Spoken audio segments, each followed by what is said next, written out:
할렐루야. 같이 한번 해볼까요? 주의 이름으로 말한 후로부터. 예, 오늘은 이런 제목을 가지고 출애굽기 7번째 시간을 갖도록 하겠습니다. 출애굽기에 이어져 오는 맥락, 아니 어쩌면 출애굽기가 아니라 창세기 때부터 이어오던 어떤 맥락이 하나가 있었습니다. 그건 뭐예요? 하나님께서 이스라엘을 자기 백성 삼아서 하나님의 약속하신 계획하신 공간과 계획하신 시간에 계획하신 공간에서 하나님의 백성답게 살게 하시고자 하는 하나님의 뜻이 아브라함 때부터 지금 창세기의 역사를 통해서 지금 작금의 출애굽기까지 이어져 있는 것을 보게 됩니다. 그 기간 가운데 무수히 많은 사람들이 있었고 무수히 많은 사건들이 있었지만 항상 보면 내용이 비슷해요.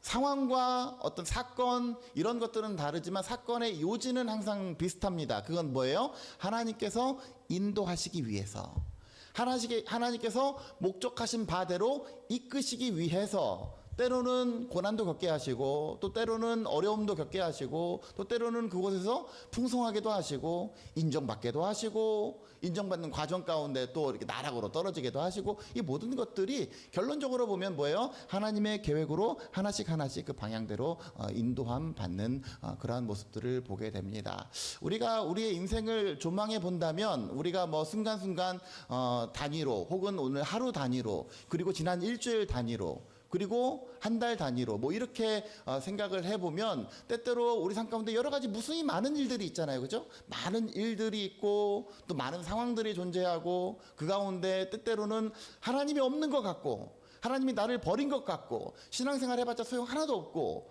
하나님을 열심히 믿었는데 어려움도 겪고 이런 많은 일들이 일어날진데 인생의 희노애락에 있어서 우리 특별히 하나님을 믿는 우리 그리스도인들, 하나님께서 내게 계획을 가지고 계신다라고 확신하는 우리 그리스도인들은 항상 일희일비할 것이 아니라 언제나 어떠한 상황에서든지 믿음 뿌리 깊게 내리고 이러한 상황 가운데 저러한 상황 가운데 언제든지 항상 관심을 가져야 될 것은 바로 뭐예요? 하나님의 나를 향하신 계획이 반드시 이루어지고 있다.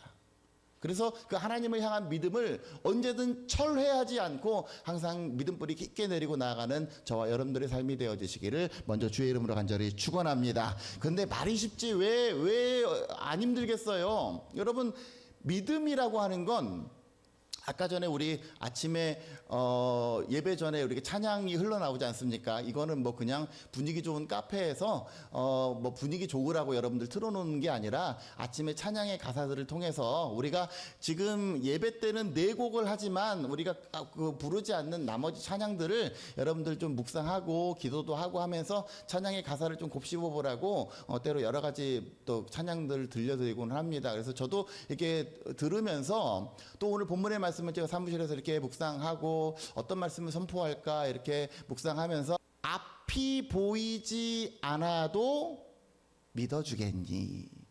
이 찬양의 가사가 참 이렇게 확 그 마음에 와 닿았습니다. 앞이 보이지 않는데 여러분, 앞이 안 보이면 되게 어떻게 됩니까? 절망스럽죠. 이게 아닌 게벼 무섭죠. 그래서 앞이 보이지 않으면 야, 이거를 나가야 돼 말아야 돼, 발을 내디뎌야 돼 말아야 돼, 굉장히 고민되지 않습니까? 그런데 믿음이라고 하는 건 앞이 보이지 않아도 믿어주겠니? 그게 믿음인 거예요. 믿음. 그러니까 우리가 믿음 생활한다 그러면 단순히 교회 나간다, 또 하나님 믿는다, 그것도 참 굉장히 관용적이고 상투적인 말이죠. 하나님을 믿는다라고 하는 건 우리가 되게 종교란에 개신교, 출석 교회 어디 이런 걸로 국한해 버리는 때가 있는데, 정말로 정의하자면 하나님을 믿는다라고 하는 건 앞이 보이지 않는 순간에도, 우리가 예를 들어 주식 투자했을 때 지금 손절해야 될 상황인가? 이럴 때도 끝까지 붙들고 있는 것, 끝까지 잡고 있는 것, 이것이 믿음인 줄로 믿습니다. 그래서 우리 삶 가운데 한 주간의 여러분 삶을 돌아보면 왜 쉬운 일만 있었겠어요? 왜 날마다 뭐 승승장구하고 룰루랄라하고 평강하고 평안한 일만 있었겠습니까? 어렵기도 하고, 때로는 질병 때문에, 때로는 경제적인 여건 때문에, 때로는 자식들 때문에 이러저러한 일들로 어렵고 힘든 상황 가운데 그 힘든 현장에서 인생을 길게 보고 나를 향하신 하나님의 계획이 있음을 믿고 끝까지 믿음 붙들고 나아가는 저와 여러분들이 되었을 때에 비록 하루는 힘들고 하루는 눈물 흘릴지라도 반드시 웃게 하시는 하나님의 섭리를 경험하게 되는 줄로 믿습니다. 오늘 그러한 관점에서 출애굽기 5장을 보면서 우리 신앙인들이 참으로 하나님을 믿으면 이점이 많고 장점이 많아야 되는데 그렇지 못한 상황 가운데 우리가 이 문제를 어떻게 해석을 해야 될 것인지 본문의 말씀을 통해서 함께 은혜를 나누도록 하겠습니다. 5장 1절부터 보세요.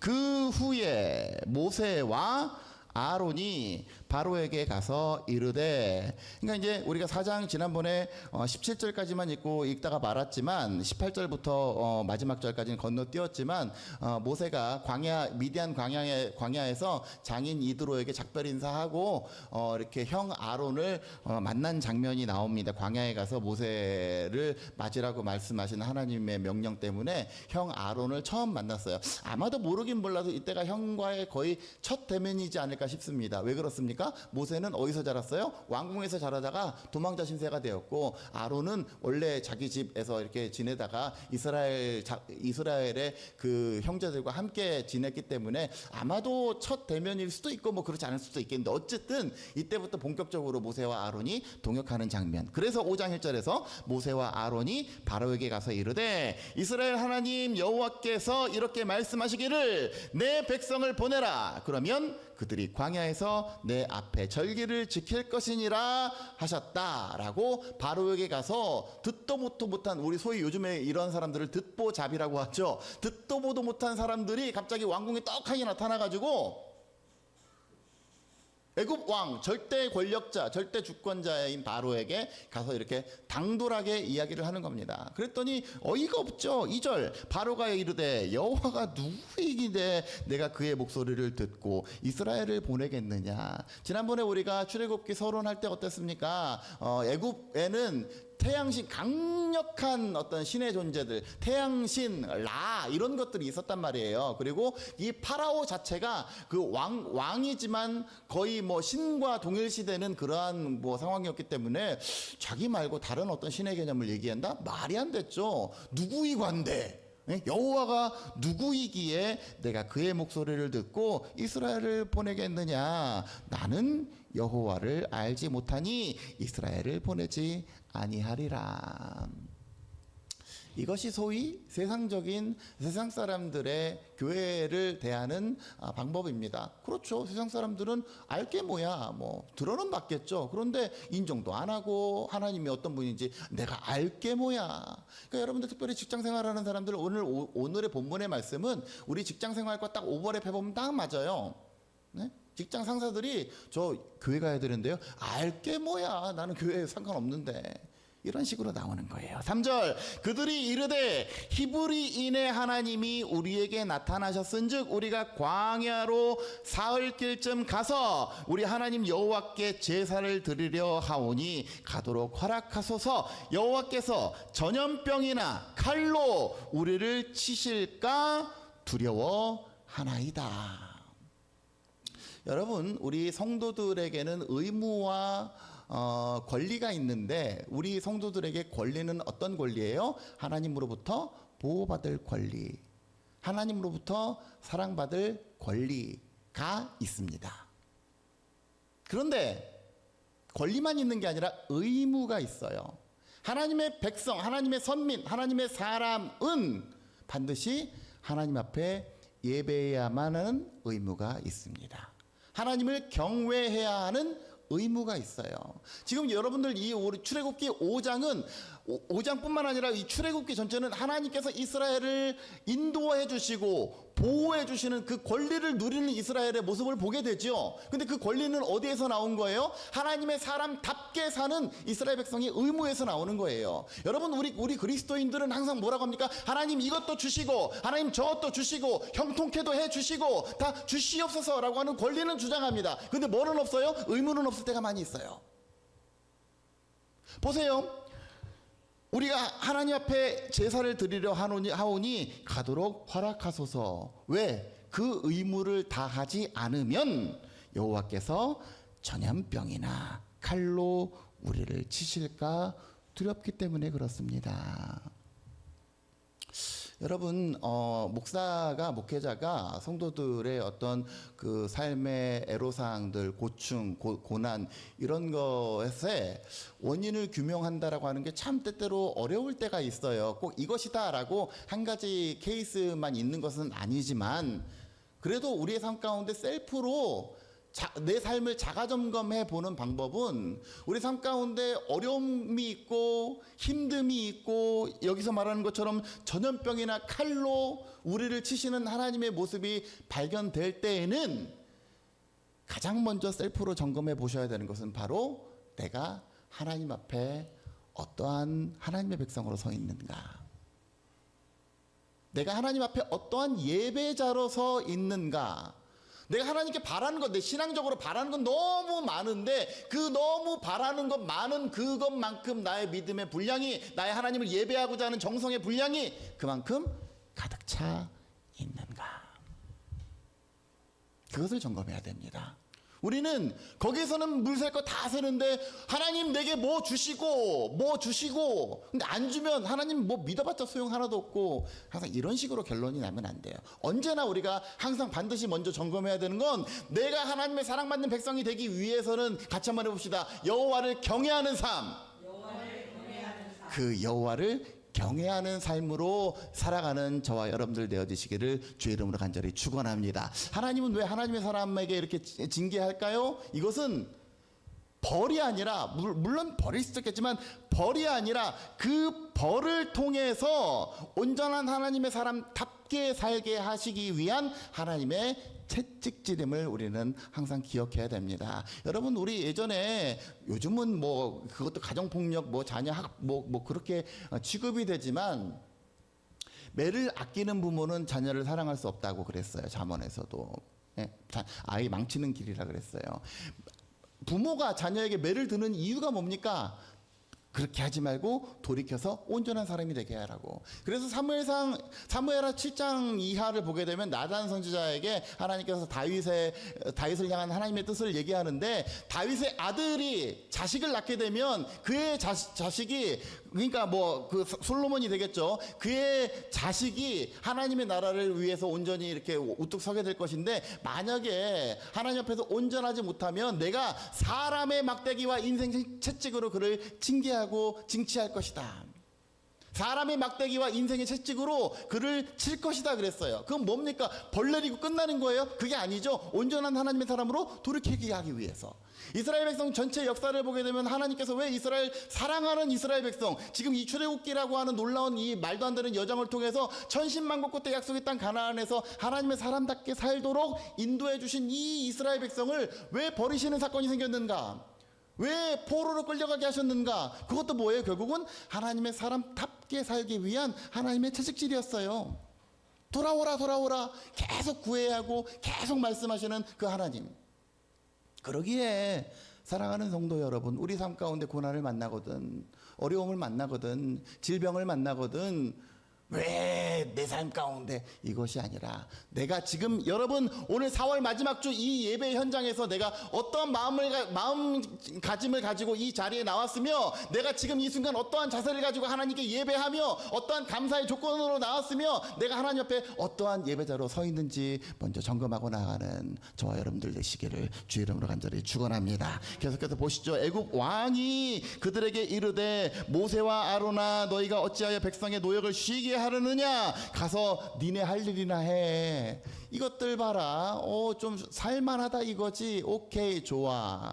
그래서 이 사람들이 그동안에 노역하면서 벽돌 굽고 하던 모든 것들을 더 힘들게 해야 되겠다, 이러한 이제 생각이 든 거예요. 그래서 바로가 6절, 그날의 백성의 감독들과 기록원들에게 명령하여 이르되 너희는 백성에게 다시는 벽돌에 쓸 짚을 전과 같이 주지 말고 그들이 가서 스스로 짚을 줍게 하라. 벽돌을 구워야 돼, 굽고 이렇게 하고 하는데 쓰이는 집들 있잖아요. 거푸 이렇게 딱 그 틀도 만들어야 되고, 그런 것들을 이제는 아예 도구부터 만들어 쓰게 하라. 제가요, 전방에서 예전에 이렇게 군생활 22사단에서 전방에서 이렇게 철책 근무를 했습니다. 그런데 이게 철책 근무를 하다 보면 항상 제일 중요하게 생각되는 작업들이 있어요. 왜 밤에는 근무하고 12시까지 자다가 일어나가지고 밤 되기 전까지 항상 해야만 하는 일이 있는데 가장 두 가지 큰 일들이 바로 배수로 확보하는 거랑 보급로 확보하는 거. 이게 제일 큰 일이었어요. 그래서 전방은 이렇게 막 흙길에 막 돌길 이렇기 때문에 비가 막 왔다 그러면 막 난리가 나거든요. 그래서 거기에 그 배수로를 각 잡아서 이렇게 딱 파지 않으면, 그리고 보급로를 이렇게 잘 평탄화시켜 주지 않으면 이렇게 우리 그 식량을 제대로 배급받을 수 없기 때문에 그게 항상 초미의 관심사였습니다. 그리고 그 다음에 이제 하는 게 그 낫으로 이렇게 풀 베고 하는 그 진지공사, 다 같은 내용이에요. 그냥 그런 것들을 항상 정비를 해야 되는데, 제가 그 컬처 쇼크, 문화 쇼킹한 일이 있었어요. 자, 이제 소대장이 그러는 거예요. 우리 이제 이렇게 배수로 작업, 보급로 작업을 한다. 딱 그랬어요. 우리 그 올라간 지 얼마 안 돼가지고 뭐 또 공사하고 소위 말하는 노가다를 하겠구나 그랬는데 도끼도 없고요. 톱도 없고 낫도 없어요. 근데 작업을 하래. 뭘로 합니까? 그랬더니 저기 창고 들어가더니 도끼 그 해머 대가리, 이 스푼만 있는 낫 요것만 있는 요거를 갖고 오는 거예요. 근데 이거 가지고 어떻게 작업합니까? 그랬더니 대는 지금부터 이 낫 요걸로 너희들이 나무를 깎아가지고 먼저 대를 만들고 그 다음에 낫이 완성이 되거든. 그걸로 이제 또 나무를 깎아가지고 그 다음에 삽을 만들고 그 다음에 해머 저기를 만들어라. 어휴, 그냥 하기도 힘든데 그걸 일일이 다 하려니까 이게 일이 됩니까? 도구가 시원찮은데. 그런데 위에서 요구하는 건 뭐예요? 며칠까지 배수로 작업, 보급로 작업 다 해놔라. 왜? 전방은 항상 이 일기가 바뀌니까 비가 올 수도 있으니까. 그런 거예요. 이거 그냥 제대로 된 삽 이런 거 가지고 해도 시원찮을 판인데 그렇다고 일거리를 줄여주는 것도 아니고, 예? 아무것도 없는 상황, 무에서 유를, 이래서 군대가 괜히 군대가 아니구나. 근데 신기한 건 뭔지 압니까? 하라면 또 다 해요. 그리고 다 돼요 또. 그게 군대인 것 같아. 지금 이 상황이 딱 그런 상황인 거예요. 사람들에게 도구도 주지 않고 할당량은 그대로 채워서 해라. 여러분, 왜 바로가 이렇게 심통부립니까? 지금 이스라엘 백성들이 이렇게 광야로 가서 예배를 드리겠습니다. 그랬더니 뭐라 그래요? 한가 보지. 먹고 살만한가 보지. 오케이. 다시는 예배 소리 안 나오게 너희들을 바쁘게 해주겠다. 여러분, 제가 아까 전에 뭐라 그랬어요? 오늘의 본문의 말씀을 우리의 직장생활과 견주어보면 똑같다 그랬습니다. 우리 직장생활 가운데 내가 신앙생활 하기를 원합니다. 내가 수요 예배, 금요 예배 갈랍니다. 제가 지난번에 한번 말씀드렸을 거예요. 제가 예전에 강남중앙교회에서 전도사로 있는데 어떤 그 청년이 이제 막 정말 불이 붙어가지고, 그때부터 여자 청년인데 뭐 아동부 교사도 하기도 하고 뭐 그랬어요. 근데 수요 예배, 금요 예배 정말 잘 나왔는데 어느 순간부터 이게 안 보이기 시작한 거예요. 왜 그래? 그랬더니 가고 싶어도 안 보내줘요. 나는 가고 싶은데 일이 아직 다 안 끝났어요. 갈 수가 없어요. 그러니까 그렇게 되니까 어떻게 됩니까? 이게 막 점점 그러니까 그 일이 많아진 이유가 뭐냐면 자신의 직급이 올라가고 해야 될 업무량이 많아지고 그러다 보니까 그렇게 된 건데, 그래서 제가 처음에는 그랬어요. 직급이 올라가고 그러길래 막 축하해주고 축복해줬는데, 아이고 전도사님 좋은 게 아니에요. 그러니까 점점 예전에는 수요 예배로 영성을 쌓고 금요 기도회로 영성을 쌓았는데 그게 점점 메말라 가다 보니까 나중에는 주일에 오는 것도 힘들어지는 거예요. 주일에 교사하는 것도 힘들어지는 거예요. 그러더니 결국은 교사는 얼마 하다가 못하고 그냥 그렇게 주일 생활도 그냥 전전긍긍하면서 겨우 하는 거예요. 여러분, 우리가 이 세상 가운데 살아갈 때 바쁘게 사는 거 참 좋죠. 그런데 때때로 그것이 하나님께서 주신 축복이 아닐 수가 있습니다. 내가 형통한 게 아닐 수가 있어요. 세상은 나로 하여금, 저 마귀는 나로 하여금 어떻게든지 예배자로 서지 못하게 하기 위해서 그래 한가하지, 한가하니까 신앙 얘기나 하고 앉았고, 한가하니까 기도의 얘기나 하고 앉았고, 한가하니까 전도 얘기나 하고 앉았지. 오케이, 좋아. 우리의 삶을 굉장히 바쁘게 만들어요. 왜? 그거 하다가 소모되는 인생 되게 하라고.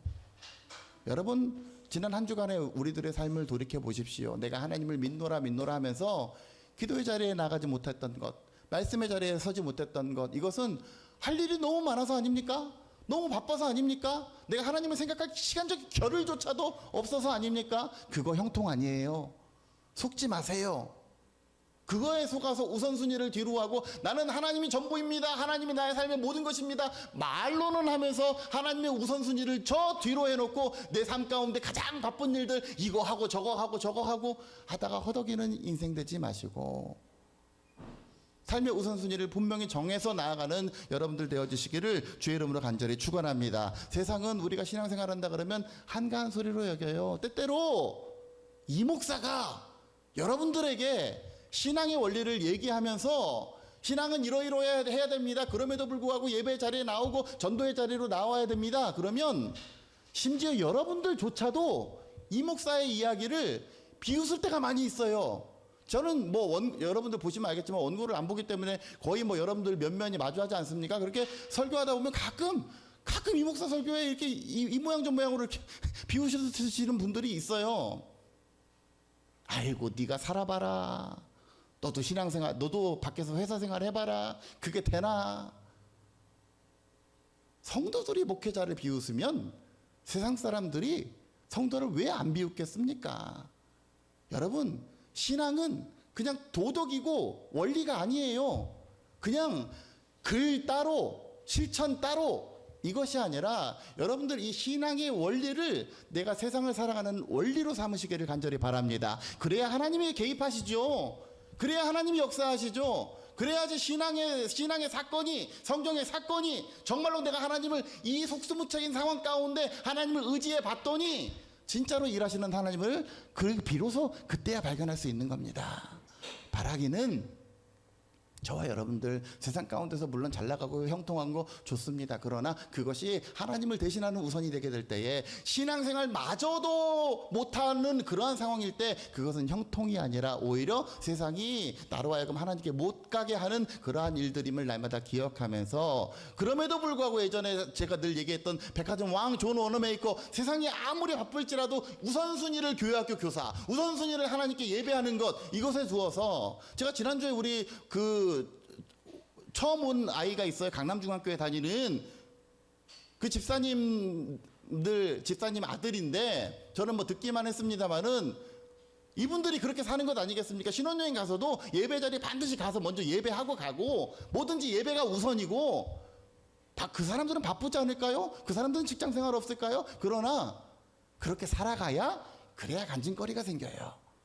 그렇게 살아가야 그래야 하나님께서 나를 사랑하시는구나, 나와 함께 하시는구나 라고 하는 신앙적인 확신이 생기게 됩니다. 바라기는 여러분들 이러한 상황, 이 세상이 나를 옥죄는 이러한 상황, 현상, 이런 것에 지지 마시고 여전히 우선순위를 하나님께 두는 저와 여러분들 되시기를 주의 이름으로 간절히 축원합니다. 이 중간자가 있었던 모양이 15절 보면 이스라엘 자손의 기록원들을 통해서 바로가 이렇게 얘기를 하고 그들에게 이렇게 막 이렇게 갈궜던 모양인데, 이들도 속수무책이죠. 왜? 핏줄은 이스라엘 자손들인데 이 사람들도 단지 직책이 이제 중간자 역할을 해서 기록원들 해서 사람들한테 독려를 막 했는데 이게 되질 않는 거예요. 그래서 이제 막 아우성이 나오기 시작을 합니다. 21절, 그들에게 이르되 너희가 우리를 바로의 눈과 그의 신하의 눈에 미운 털이 박히게 하고 그들의 손에 칼을 주어 우리를 죽이게 하는도다. 모세와 아론에게 얘기하는 거죠. 여호와는 너희를 살피시고 판단하시기를 원하노라. 그러니까 약간 지금 딴 격가지로 세면 제가 사진 하나를 보여드릴 텐데, 출애굽기 5장을 가장 잘 표현한 그림이 이 그림이에요. 출애굽기 5장의 내용을 그림으로 표현한 것이 이 그림입니다. 여러분 이거 누가 그린 그림인 줄 아세요? 되게 유명한 그림인데 모르십니까? 처음 보셨어요? 박재희 집사님 보셨어요? 아 진짜 처음 보셨어요? 이상호 집사님 이거 되게 유명한 그림인데 이무숙 권사님 프랑스 르브르 박물관에서 이거 보셨? 그쵸? 이거는 어느 작가가 그렸냐면 AI라고 하는 작가가 그렸습니다. AI 챗 GPT에 출애굽기 5장의 내용을 그림으로 그려줘 그랬더니 이렇게 나오는 거예요. 여담입니다만 참 무서운 세상이 되었습니다. 왜냐하면 제가 출애굽기 예를 들어서 5장으로 설교문 써줘라고 챗 GPT에다가 이렇게 입력하잖아요. 그러면 기가 막히게 나와요. 진짜로 기가 막히게 나와요. 그래서 이거를 잘만 활용하면 제가 뭐 지난번 우리 수목금 연회에서 목사님들이랑 이야기하면서도 그런 주제를 가지고 얘기를 했는데 잘만 다루면 야, 이 내 설교의 그 안 좋은 점들, 취약점들을 보완할 수 있는 굉장히 좋은 소스가 됩니다. 그런데 이걸 악용을 하잖아요. 목회자는 일주일 내내 팽팽 놀아도 돼요. 주일날 아침에 오늘 본문 가지고 설교 좀 써줘 그러면 기가 막히게 써줘요. 기가 막히게. 아마 이 목사가 여러분들에게 하는 설교보다도 훨씬 더 좋은 설교일지도 몰라요. 이게 저는 AI 시대 지금 이제 아마 더 훨씬 발전 속도가 빠를 건데 이러한 상황 가운데 야, 목회자 큰일 났다 이런 생각을 합니다. 왜냐하면 저도 목회를 하다 보면 의욕이 떨어질 때가 왜 없겠어요. 또 문제가 생기고 또 하기 싫어지고 나 그만할까? 그러면 제일 싫은 게 주일 설교 준비하고 하는 거거든요. 얼마나 편해요. 딱 누르면. 근데 거기에 여러분 이 목사의 진심이 있겠습니까? 이 목사의 여러분들을 향한 영성이 있겠습니까? 예? 내용은 좋을 수도 있겠죠. 근데 그거는 정말 목회자한테 이거 호흡기 뗀 거나 마찬가지예요. 네, 정말로 몇 번 손 댈까 생각도 했었어요. 오늘 그냥 다 귀찮고 그냥 이걸로 할까? 여러분들 이 목사 위해서 기도해 주실 것은 제발 그런 목사 되지 말라고. 예? 비록 쓴소리일지라도, 비록 본문이 길지라도, 비록 할 말이 많을지라도 이 목사가 여러분들을 향해서 기도하면서 그렇게 전하는 설교, 간절한 설교, 그런 설교가 될 수 있도록 여러분 기도로 중보하시는 여러분들 되셨으면 좋겠습니다. 아멘입니까? 네. 제발 아멘 좀 크게 하시고, 그래서 제발 지난주에 전한 말씀 좀 잘 기억하시고, 제가 오늘은 안 물어보잖아요. 왜 안 물어봅니까? 상처받을까봐, 또 몰라갖고 상처받을까봐 제가 잘 좀 기억하시고. 네? 네, 물어보면 대답하시려고요. 꼭 이럴 때는 제가 안 여쭤봐요. 네, 중요한 게 지금부터예요. 아니에요. 거기 넘어가면 안 돼요. 아니야, 그거 아니야. 네, 중요한 건 지금부터예요. 22절, 23절입니다. 모세가 여호와께 돌아와서 아뢰되 주여 어찌하여 이 백성이 학대를 당하게 하셨나이까? 어찌하여 나를 보내셨나이까? 내가 바로에게 돌아가서 주의 이름으로 말한 후로부터 어떤 일이 있었어요? 그가 이 백성을 더 학대하며 주께서도 주의 백성을 구원하지 아니하시나이다. 기껏 가서 전했더니, 기껏 가서 시키는 대로 했더니, 주의 이름으로, 예수의 이름으로, 하나님의 명령이라고 이렇게 선포하고 전파했더니 오히려 이전보다 주의 이름을 꺼내지 않았을 때보다 훨씬 상황이 악화되었고, 너는 가라라고 했지만 그 하나님께서 아무런 역사도 일으켜 주시지 아니하시고 보호해 주시지도 않고, 하나님께서는 가만히 계시고 주의 이름으로 말한 나만 손해나고 손해보고, 이러한 상황에 대해서 하나님 어떻게 하실 겁니까? 이 상황을 전문 용어로 하면 뭡니까? 이 목사 전문 용어로 하면 믿어봤자 소용 하나도 없네. 우리가 만약에 오늘 여러분들 뭐 처음 오셨거나 아니면 제가 뭐 강해 설교를 하지 않고 출애굽기 5장만 따로 떼서 설교를 한다면 출애굽기 5장 1절부터 이 마지막 절까지만 해서 결론을 내리면 간단합니다.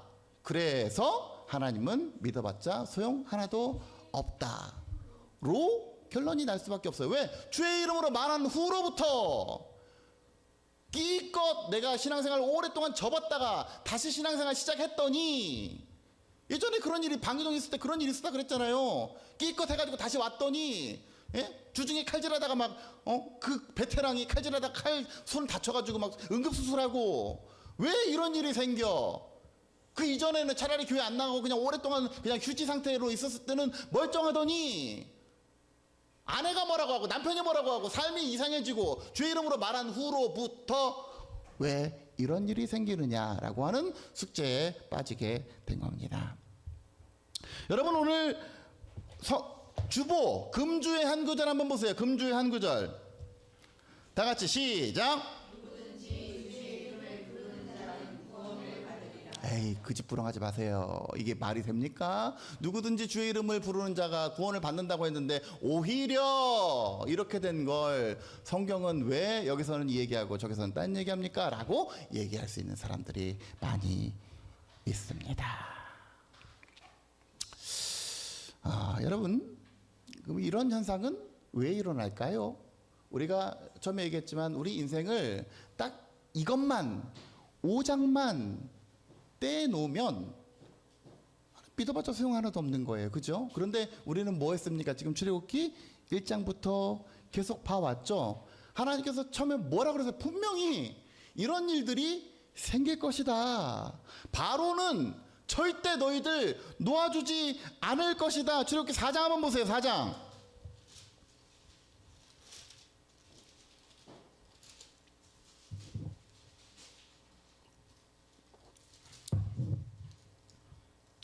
(3장이네) 3장 한 장 뒤로 가서 3장. 하나님께서 먼저 모세에게 브리핑을 하셨습니다. 내 계획을 알려주마. 18절 그들이 내 말을 들으니 너는 그들의 장로들과 함께 애굽 왕에게 가서 이르기를 히브리 사람의 하나님 여호와께서 우리에게 임하셨은즉 우리가 하나님 여호와께 제사를 드리려 하오니 사흘기쯤 광야로 가도록 허락하소서 하라. 이거 이루어졌죠? 됐죠? 그 다음 계획. 내가 아노니 강한 손으로 치기 전에는 애굽 왕이 너희가 가도록 허락하지 아니할 것이다. 그러니까 이 출애굽기 5장은 지금 어디에 있는 거예요? 지금 19절에, 이 3장 19절에 있는 거예요. 그죠? 근데 여기서 끝납니까? 20절 내가 내 손을 들어 애굽 중에 여러 가지 이적으로 그 나라를 친 후에야 그가 너희를 보내리라. 오늘 읽으신 말씀 다음 6장 1절 보세요. 여호와께서 모세에게 이르시되 이제 내가 바로에게 하는 일을 내가 보리라. 하나님께서 비로소 움직이기 시작하십니다. 그 계획이 일어난 후 21절 내가 애굽 사람으로 이 백성에게 은혜를 입게 해서 마침내 너희가 나갈 때에 빈손으로 가지 않고 모든 것들을 거두어 나가게 할 것이다 라고 하는 것이 하나님의 플랜의 모든 것이었어요. 그리고 지금 이 5장은 하나님의 플랜 중간까지 왔어요. 혹시 여러분들 이전의 말씀을 기억하지 못하시는 분들 계십니까? 우리가 출애굽기 5장에서 절망하는 이유는 뭐냐면 하나님께서 분명히 우리에게 약속하셨고 하나님께서 분명히 내가 너를 향한 계획이 있노라 말씀하시는데 우리는 그 약속을 듣지 못하는 거예요. 기억하지 못하는 거예요. 그러니까 뭐만 생각나요? 하나님 왜? 분명히 하라고 했는데 주의 이름으로 내가 삶을 살아왔는데 왜 나는 불이익당하고 왜 나는 여전히 상사로부터 괴롭힘당하고 왜 나는 할 일이 여전히 많고 믿었을 때보다 더 믿기 전보다 더 힘든 상황으로 몰아갑니까? 하나님께서 분명히 약속하심에도 불구하고 우리가 기도하지 않고 3장 19절을 외면해버리면 들어도 기억하지 못한 채 3장 19절을 외면해버리면 우리는 뭐만 남아요? 원망만 남아요. 심지어 그것을 직접 들은 모세마저도 이해를 못하는 거예요. 왜 이런 일이 생기는 겁니까? 근데 이미 다 얘기했잖아요. 이미 다 이런 계획을 가지고 계신다. 중간까지만 오니까 모르죠. 제가 예전에 그 쉬는 날이었는가요? 우리 이경구 집사님 장인어른 모시고 우리 그 승우랑 이렇게 해가지고 야 우리 어디 맛있는 빵집이나 가자 그래가지고 저기 뭐 어디더라 저쪽에 군포 쪽인가요? 저쪽에 무슨 빵집을 간다고 주소를 하고 치고 찾아갔어요. 가는데 희한한 거예요. 왜냐면 되게 좀 유명한 빵집 그러면 그 주변에 뭐가 있어야 되지 않겠습니까? 내비로 한참 가는데 가면 갈수록 논두렁만 나오는 거예요. 논두렁 나오고 뭐 이상한 개울 나오고 거의 시골 나오는데 야 이런데 유명한 빵집이 있을까? 의구심이 드는 거예요. 의구심이. 뭐 이상한 개울 나가고 막 길도 이상해. 그런데 목적지에 도착하니까 약속의 아니죠. 약속의 빵집이 있는 거예요. 진짜 알려진 대로 그 목적지에 그게 있는 거예요. 그 중간에는 참 어렵죠. 야, 이거 뭐 논두렁이 나오고 예전에 그 유행어대로 산 넘고 물 건너 바다 건너서 뭐 이러냐 길이. 중간까지만 가니까 우리는 그 삶을 이해할 수가 없는 겁니다. 여러분, 예수 믿어봤자 소용 하나도 없는 것이 아니라 주의 이름으로 말한 후로부터 상황이 악화되는 것이 아니라 주의 이름을 부르는 자는 구원을 얻으리로다. 주의 이름으로 말한 후로부터 그제서야 비로소 하나님께서 역사하시는 겁니다. 6장 1절 여호와께서 그때 비로소 때가 무르익었으니 비로소 역사하시는 하나님. 그러기에 우리 삶 가운데 여러분 항상 하나님 붙들고 믿음으로 승리하며 나아가시기를 축원합니다. 내 삶의 내 커리어가 어떤 것이든지 어떠한 상황에서도 하나님 붙들고 나아가는 인생이 이 땅 가운데서 승승장구하는 인생이 되게 될 줄로 믿습니다. 제가요 여러분들이 제 말은 좀 잘 안 믿어서 제가 믿을 만한 사람만 제가 요즘에 좀 쇼츠 이런 거 보는 거 되게 좋아하는데 조승우 배우 아시나요 혹시? 예전에 타짜 했던 그 조승우 배우가 크리스찬입니다. 그래서 크리스찬인데 이분이 이렇게 어떻게 고백을 하는지 잠깐 영상을 좀 보시고 기도의 자리로 나아가도록 하겠습니다.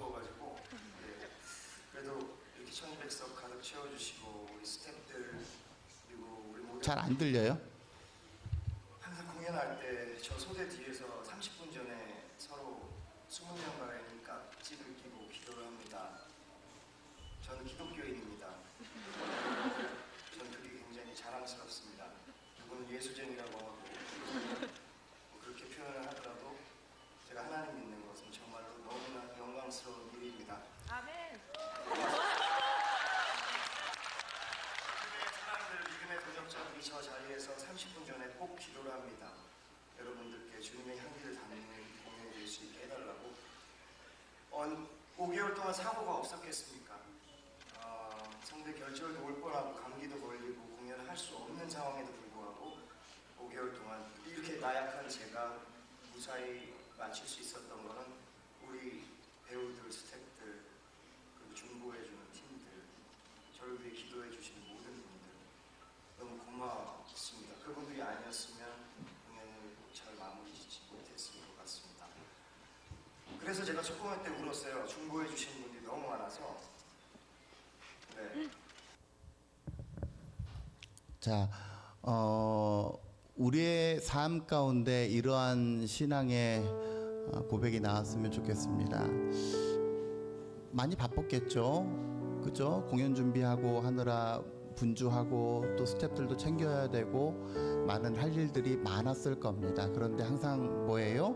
믿음의 사람들의 공통적인 간증은 그럼에도 불구하고 시간을 쪼개서 어떻게 해서든지 하나님께 매달리고 기도하고 그 기도를 통해서 결과물을 얻어내는 것, 이것이 세상을 살아가는 그리스도인들의 모습입니다. 바라기는 저와 여러분들이 그냥 이건 남의 얘기고 내 삶 살아봐 나는 달러 이렇게 치부하지 마시고 내 삶 가운데도 우리가 지난주에 보았던 그 간호사처럼 또 오늘 이 조승우 배우처럼 우리의 삶에도 하나님을 인정하고 하나님을 끝까지 붙들고 나아가는 신앙인들이 되셔서 어떠한 상황 가운데도 주님의 뜻에 놓이는, 세상이 아무리 우리를 바쁘게 하고 분주하게 하고 하나님 못 묻게 하더라도 그럼에도 불구하고 오히려 더욱 하나님께 매에 달릴 수 있는 저와 여러분들의 삶이 되어지시기를 주의 이름으로 간절히 축원합니다.